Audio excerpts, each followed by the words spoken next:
Guys, how's it going? Thank you for stopping by again. Today's going to be part two of my collection revamp. Today I'm going to talk about watches that I got rid of, why I got rid of them, and what my plans are for the future. So, uh, like I said in part one of my video, I don't know if you guys didn't see it. I'll leave a link up here just in case you didn't, and go and look at that one. I give my explanation on why I'm revamping my collection on that video, and come back and see this one. So basically, I got tired of a lot of these watches, and like I said in the first part, they were watches I didn't use. They were watches I was too scared to use, and they were watches that, even if I liked them a lot, I think it came to that time and date where we need to just change them up and switch them up. So guys, the first one that I got rid of right here, my Omega Seamaster 300 chronograph. Very nice watch, very comfortable watch. A lot of watch channels, and me included, have said this is the best steel bracelet in the industry. The watch is extremely comfortable, and very good watch. Very nice lume. It's not a big obnoxious lume like a Seiko. Actually, it's a nice, very fine line lume in that watch, and I liked it. I liked it a lot, but it had to go. Why did that one have to go? Too many divers. Too many divers in my collection, and too many Omegas in my collection. So when I started tossing up which ones had to go, it was between this one, my Constellation, and of course my Constellation Paipan, won by a long shot. So my Omega had to go. So that one sold. Okay. Second one that I got rid of, it is my Breitling Chronomat Red Dial. Now guys, this is a watch I loved. It's the first year that it came out with the red dial, and before this, it's 1986. Before 1986, they were all white, intended for the Italian Air Force, and this one just had to go. I had three. Well, at that point, I had three Breitlings. So out of the three, one is it's the logo for my channel, so that one can never go. Or I can't say never again, but it's going to be very difficult for me to let go.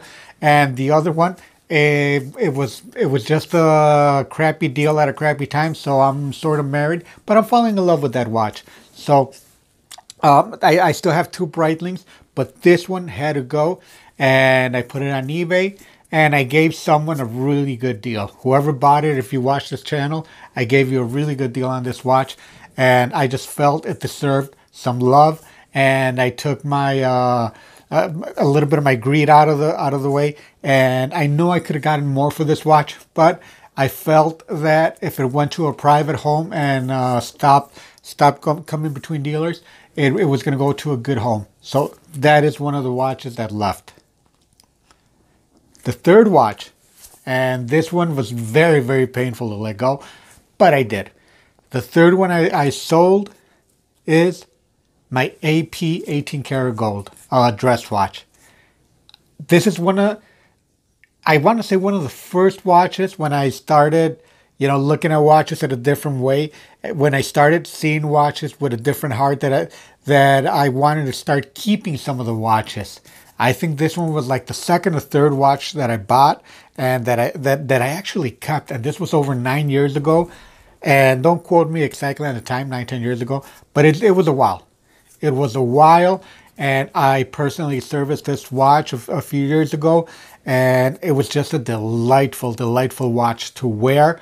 But I have too many dress watches. So again, I put this one, talking about thin watches, this was one of the watches I loved because it was extra thin.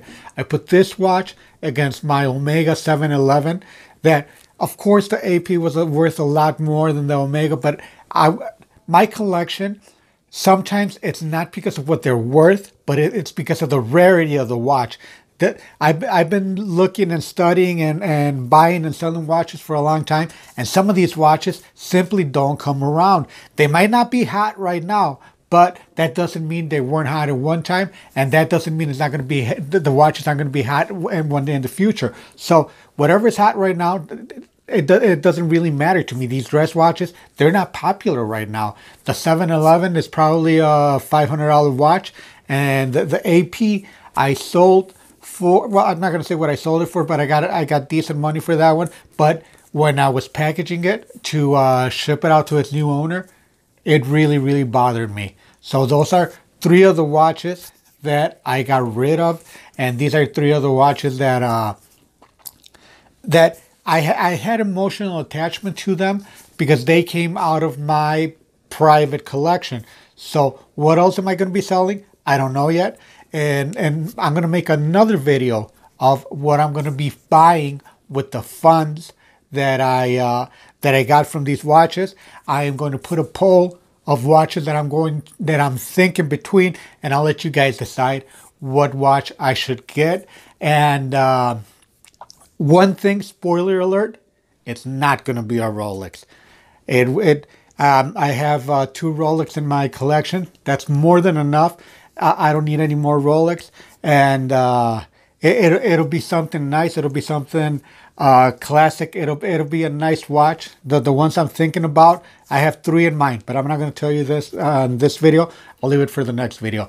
Guys, if you like this video, please give it a thumbs up. Thank you for stopping by. I'll catch you guys in the next one. Thank you so much. I appreciate it.